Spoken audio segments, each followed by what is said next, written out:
नमस्कार दोस्तों, चलिए जानते हैं उत्तर प्रदेश की 50 फटाफट बड़ी खबरों को सिर्फ 10 मिनट में। लेकिन उससे पहले आप यह वीडियो किस जगह से देख रहे हैं हमें कमेंट में जरूर बताएं।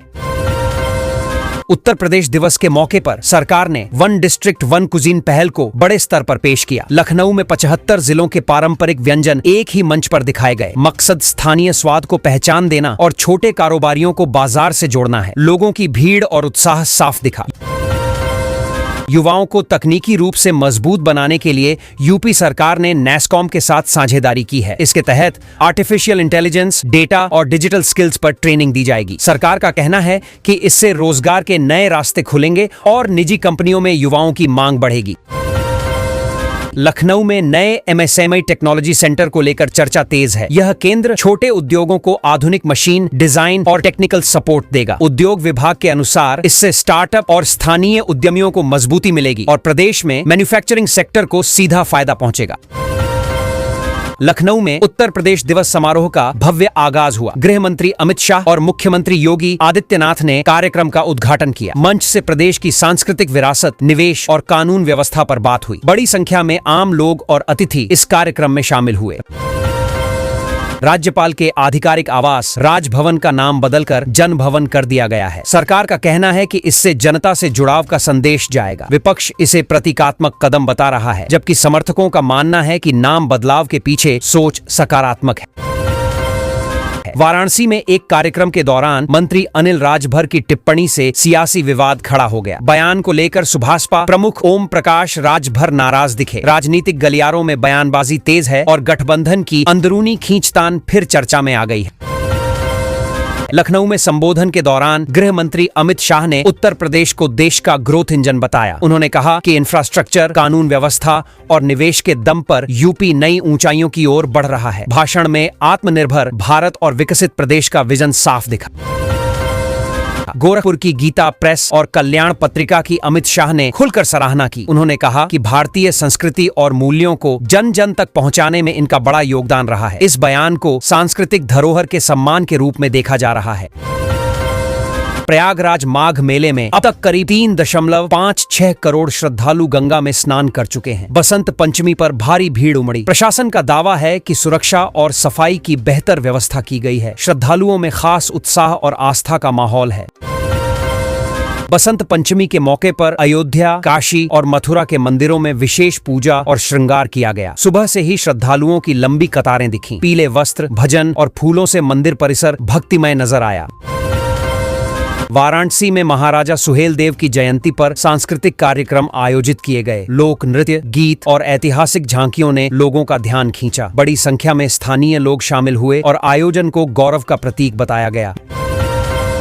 यूपी बोर्ड परीक्षाओं को लेकर तैयारी तेज है। परीक्षा केंद्रों पर सीसीटीवी और एआई आधारित निगरानी की टेस्टिंग शुरू हो गई है। अधिकारियों का कहना है कि नकल पर पूरी तरह रोक लगाने के लिए तकनीक का पूरा इस्तेमाल किया जाएगा।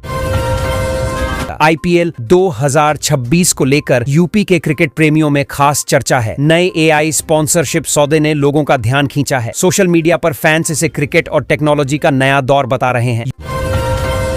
यूपी दिवस और गणतंत्र दिवस रिहर्सल के चलते लखनऊ में कई मार्गों पर ट्रैफिक डायवर्जन लागू किया गया है। पुलिस ने लोगों से वैकल्पिक रास्तों का इस्तेमाल करने की अपील की है। सुबह और शाम के समय जाम की स्थिति बन सकती है। बारिश और तेज हवाओं के चलते वाराणसी और लखनऊ की एयर क्वालिटी में सुधार दर्ज किया गया है। प्रदूषण स्तर कुछ हद तक नीचे आया है। लोगों ने राहत की सांस ली है। हालांकि विशेषज्ञों का कहना है कि यह सुधार अस्थायी हो सकता है। 26 जनवरी की परेड को लेकर कानपुर और मेरठ में सुरक्षा व्यवस्था कड़ी कर दी गई है। चप्पे चप्पे पर पुलिस तैनात है। ड्रोन और सीसीटीवी से निगरानी की जा रही है। प्रशासन किसी भी तरह की चूक नहीं चाहता। उत्तर प्रदेश के सभी जिला मुख्यालयों पर सांस्कृतिक शोभा यात्राएं निकाली जा रही हैं। लोक कलाकार, स्कूली बच्चे और सामाजिक संगठन इसमें शामिल हैं। जगह जगह ढोल नगाड़े और पारंपरिक वेशभूषा में लोग प्रदेश दिवस का जश्न मना रहे हैं। सोशल मीडिया पर आज #यूपी दिवस और #उत्तर प्रदेश टॉप ट्रेंड में बने हुए हैं। लोग प्रदेश की उपलब्धियां, संस्कृति और यादें साझा कर रहे हैं। नेताओं से लेकर आम नागरिक तक पोस्ट और वीडियो के जरिए उत्साह दिखा रहे हैं। पश्चिमी यूपी के जिलों में पशुओं में फैल रही नई बीमारी को लेकर पशुपालन विभाग अलर्ट पर है। डॉक्टरों की टीमें गांवों में भेजी गई हैं। किसानों से अपील की गई है कि किसी भी लक्षण पर तुरंत सूचना दें। योगी सरकार ने गोरखपुर, अलीगढ़ और बरेली सहित कुल 11 शहरों के लिए सिटी हीट एक्शन प्लान तैयार करने के निर्देश दिए हैं। सभी नगर निगमों को 20 मार्च तक योजना जमा करनी होगी। इस योजना में लू से बचाव, अस्पताल तैयारी, जल आपूर्ति, जन जागरूकता और आपातकालीन प्रबंधन पर विशेष ध्यान दिया जाएगा। बाराबंकी जिले में मुख्यमंत्री राज्य औद्यानिक विकास मिशन के अंतर्गत सब्जी उत्पादन को बढ़ावा देने की प्रक्रिया शुरू की गई है। पहली बार सब्जी उगाने वाले किसानों को 24,000 रुपए प्रति हेक्टेयर अनुदान दिया जाएगा। आवेदन सत्यापन के बाद सीधे लाभार्थियों के खातों में राशि भेजी जाएगी, जिससे आय बढ़ाने में सहायता मिलेगी। उत्तर प्रदेश सरकार ने ई प्रोक्योरमेंट पोर्टल पर विभिन्न जिलों के लिए 50 से अधिक नए टेंडर जारी किए हैं। इनमें सफाई व्यवस्था, सड़क निर्माण, सरकारी भवन मरम्मत और अन्य विकास कार्य शामिल हैं। सभी टेंडर पूरी तरह ऑनलाइन होंगे, जिससे पारदर्शिता बढ़ेगी और स्थानीय ठेकेदारों को भी बराबर अवसर मिल सकेगा। मनरेगा को लेकर अलीगढ़ में राजनीतिक हलचल तेज हो गई है। कांग्रेस नेताओं ने योजना को कमजोर करने का आरोप लगाते हुए विरोध प्रदर्शन की रणनीति बनाई है। पार्टी का कहना है कि मजदूरों को समय पर काम और भुगतान नहीं मिल रहा। प्रशासन ने स्थिति पर नजर रखते हुए सुरक्षा व्यवस्था मजबूत करने के निर्देश दिए हैं। उत्तर प्रदेश में आज बसंत पंचमी के अवसर पर सभी सरकारी स्कूल और बेसिक शिक्षा परिषद के विद्यालय बंद रखे गए हैं। छात्रों और शिक्षकों को अवकाश दिया गया है। कई स्कूलों में एक दिन पहले सरस्वती पूजा और सांस्कृतिक कार्यक्रम आयोजित किए गए थे, जिससे बच्चों में उत्साह और धार्मिक भावनाओं का विकास हुआ। राज्य में कल से शुरू होने वाले यूपी दिवस समारोह की तैयारियों को आज अंतिम रूप दिया गया। लखनऊ और नोएडा में मुख्य कार्यक्रम आयोजित होंगे। विभिन्न जिलों में सांस्कृतिक प्रस्तुतियां, विकास प्रदर्शनी और सरकारी योजनाओं की झलक दिखाई जाएगी। प्रशासन ने सुरक्षा, यातायात और साफ सफाई को लेकर विशेष निर्देश जारी किए हैं। आज शाम 6 बजे उत्तर प्रदेश की सभी पुलिस लाइनों में 10 मिनट की ब्लैकआउट मॉक ड्रिल की जाएगी। इस दौरान बिजली काटकर सायरन बजाए जाएंगे। उद्देश्य आपातकालीन स्थिति में सुरक्षा तैयारियों का परीक्षण करना है। प्रशासन ने आम जनता से घबराने से बचने और अफवाहों पर ध्यान न देने की अपील की है। पश्चिमी विक्षोभ के प्रभाव से पश्चिमी उत्तर प्रदेश के कई जिलों में आज हल्की से मध्यम बारिश की संभावना जताई गई है। मौसम विभाग ने गरज चमक के साथ बूंदाबांदी का अनुमान जारी किया है। किसानों और यात्रियों को सतर्क रहने की सलाह दी गई है, ताकि मौसम से जुड़ी किसी भी असुविधा से बचा जा सके। नोएडा, मेरठ और लखनऊ समेत 17 जिलों में आज रात से शीतलहर का असर बढ़ने की चेतावनी जारी की गई है। न्यूनतम तापमान में गिरावट आने की संभावना है। प्रशासन ने अलाव, रैन बसेरों और स्वास्थ्य सेवाओं को तैयार रखने के निर्देश दिए हैं, ताकि ठंड से प्रभावित लोगों को राहत मिल सके।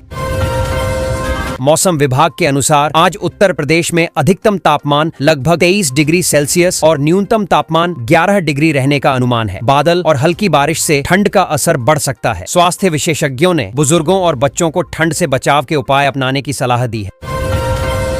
ओलावृष्टि की संभावना को देखते हुए कृषि विभाग ने किसानों के लिए एडवाइजरी जारी की है। आलू और सरसों की फसलों को नुकसान से बचाने के लिए सिंचाई और ढकाव जैसे उपाय अपनाने को कहा गया है। अधिकारियों ने किसानों से मौसम अपडेट पर नजर रखने और जरूरत पड़ने पर कृषि केंद्रों से संपर्क करने की अपील की है। प्रयागराज संगम तट पर आज तड़के से ही बसंत पंचमी का मुख्य स्नान शुरू हो गया। लाखों श्रद्धालु पवित्र स्नान के लिए पहुंचे हैं। प्रशासन ने घाटों पर सुरक्षा, सफाई और यातायात के व्यापक इंतजाम किए हैं। स्वास्थ्य टीमों और स्वयंसेवकों को भी तैनात किया गया है। मथुरा और वृंदावन में बसंत पंचमी का पर्व श्रद्धा और उल्लास के साथ मनाया जा रहा है। बांके बिहारी मंदिर में भगवान को बसंती पोशाक पहनाई गई और गुलाल अर्पित किया गया। मंदिर परिसर में भजन कीर्तन का आयोजन हुआ, जिससे भक्तिमय वातावरण बना रहा और श्रद्धालुओं की भारी भीड़ देखने को मिली। प्रयागराज में स्नान पर्व के दौरान भारी भीड़ को देखते हुए आज दोपहर तक भारी वाहनों के प्रवेश पर रोक लगाई गई है। यातायात पुलिस ने वैकल्पिक मार्ग तय किए हैं। प्रशासन का उद्देश्य जाम से बचाव और श्रद्धालुओं की सुरक्षित आवाजाही सुनिश्चित करना है, जिसके लिए लगातार निगरानी की जा रही है।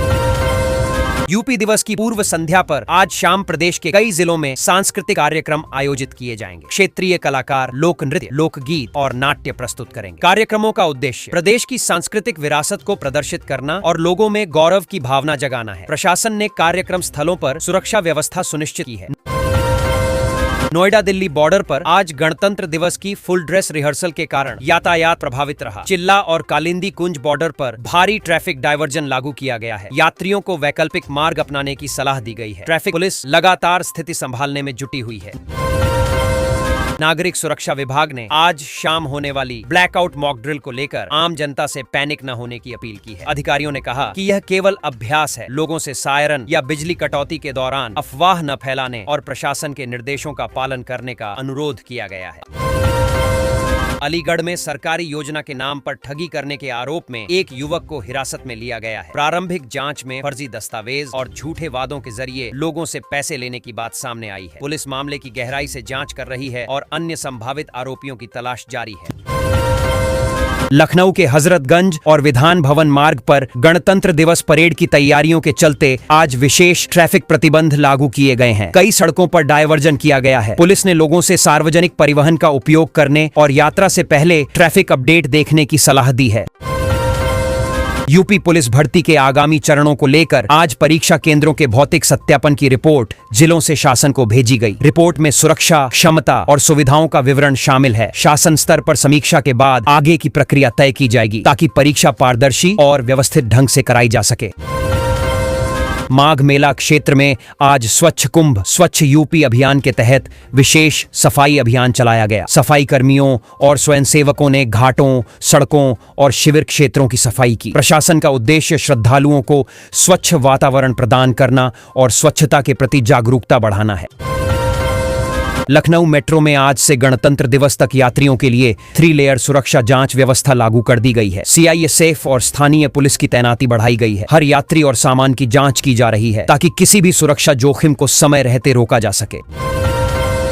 बढ़ती ठंड और संभावित बारिश को देखते हुए स्वास्थ्य विभाग ने अस्पतालों को अलर्ट पर रखा है। सर्दी, जुकाम और बुखार के मरीजों के लिए अलग काउंटर बनाने के निर्देश दिए गए हैं। दवाओं की उपलब्धता सुनिश्चित करने और बुजुर्ग मरीजों को प्राथमिकता देने के आदेश भी जारी किए गए हैं। ब्लैकआउट मॉक ड्रिल के चलते आज शाम 6 बजे से 6:15 के बीच कुछ इलाकों में घरेलू बिजली आपूर्ति अस्थायी रूप से प्रभावित हो सकती है। बिजली विभाग ने पहले ही सूचना जारी कर दी है। नागरिकों से सहयोग की अपील की गई है ताकि अभ्यास सुचारू रूप से पूरा किया जा सके। यूपी पुलिस की साइबर सेल यूपी दिवस और गणतंत्र दिवस को लेकर सोशल मीडिया पर विशेष निगरानी रख रही है। भ्रामक अफवाह फैलाने वाली और आपत्तिजनक पोस्ट पर त्वरित कार्रवाई की जा रही है। पुलिस ने लोगों से अपील की है कि किसी भी संदिग्ध जानकारी को साझा करने से पहले उसकी सत्यता अवश्य जांचें। उत्तर प्रदेश दिवस केवल प्रदेश तक सीमित नहीं रहा। फिजी, मॉरिशस, सिंगापुर, थाईलैंड और मालदीव में प्रवासी भारतीयों ने कार्यक्रम आयोजित किए। सांस्कृतिक प्रस्तुतियां हुईं और यूपी की परंपराओं को याद किया गया। विदेशों में बसे यूपी वासियों में खास उत्साह देखने को मिला। प्रयागराज माघ मेले में शंकराचार्य स्वामी अविमुक्तेश्वरानंद का धरना जारी है। उन्होंने बसंत पंचमी का स्नान नहीं किया। उनकी मांगों को लेकर साधु संतों में चर्चा है। प्रशासन हालात संभालने में जुटा है और श्रद्धालुओं की व्यवस्था पर खास नजर रखी जा रही है। गोरखपुर में रामगढ़ताल रिंग रोड के पास अवैध प्लाटिंग पर प्रशासन ने बुलडोजर चलाया। करीब 5000 वर्ग मीटर जमीन खाली कराई गई। जीडीए का कहना है कि आगे भी अवैध निर्माण पर सख्त कार्रवाई होगी। स्थानीय लोगों में कार्रवाई को लेकर मिलीजुली प्रतिक्रिया है। अलीगढ़ से सामने आए आंकड़े चौंकाने वाले हैं। रिपोर्ट के मुताबिक 1 साल में सोशल मीडिया के कारण 933 लड़कियां घर छोड़कर चली गईं। पुलिस और सामाजिक संगठनों ने चिंता जताई है। विशेषज्ञों का कहना है कि डिजिटल जागरूकता और पारिवारिक संवाद बेहद जरूरी हो गया है। ग्रेटर नोएडा में एक हॉस्टल विवाद ने सबको झकझोर दिया। बीटेक छात्र का वीडियो उसके पिता को भेजे जाने के बाद वह लापता हो गया। मामला सामने आते ही पुलिस जांच में जुट गई। कॉलेज प्रबंधन और छात्रों के बीच तनाव का माहौल बना हुआ है। वाराणसी में मंत्री के बयान के विरोध में सुभाषपा कार्यकर्ताओं ने धरना शुरू कर दिया है। प्रदर्शनकारी माफी की मांग पर अड़े हैं। राजनीतिक गर्मी बढ़ती जा रही है और प्रशासन स्थिति पर नजर बनाए हुए है ताकि कोई अप्रिय घटना न हो। मौसम विभाग ने यूपी के कई जिलों में बारिश और ओलावृष्टि का अलर्ट जारी किया है। अगले 24 घंटों में मौसम बिगड़ सकता है। किसानों और आम लोगों को सतर्क रहने की सलाह दी गई है। ठंड और बारिश के कारण जनजीवन प्रभावित होने की आशंका है। पछुआ हवाओं की वापसी से रात के तापमान में तेज गिरावट दर्ज की गई है। ठंड एक बार फिर लोगों को परेशान कर रही है। बुजुर्गों और बच्चों को खास सावधानी बरतने की सलाह दी गई है। अलाव और गर्म कपड़ों की मांग बढ़ गई है। पश्चिमी विक्षोभ के सक्रिय होने से ठंड लंबी खिंच सकती है। मौसम विभाग के अनुसार 27 जनवरी तक राहत की उम्मीद कम है। दिन में धूप निकलने के बावजूद सुबह और रात की ठंड लोगों की दिनचर्या पर असर डाल रही है। उत्तराखंड और हिमाचल में भारी बर्फबारी का असर यूपी के मैदानी इलाकों में दिख रहा है। शीतलहर तेज हो गई है। पहाड़ी इलाकों से आने वाली ठंडी हवाओं के कारण तापमान गिरा है और कोहरे की समस्या और बढ़ गई है। उत्तर प्रदेश दिवस के मौके पर सरकार ने वन डिस्ट्रिक्ट वन कुजीन पहल को बड़े स्तर पर पेश किया। लखनऊ में 75 जिलों के पारंपरिक व्यंजन एक ही मंच पर दिखाए गए। मकसद स्थानीय स्वाद को पहचान देना और छोटे कारोबारियों को बाजार से जोड़ना है। लोगों की भीड़ और उत्साह साफ दिखा।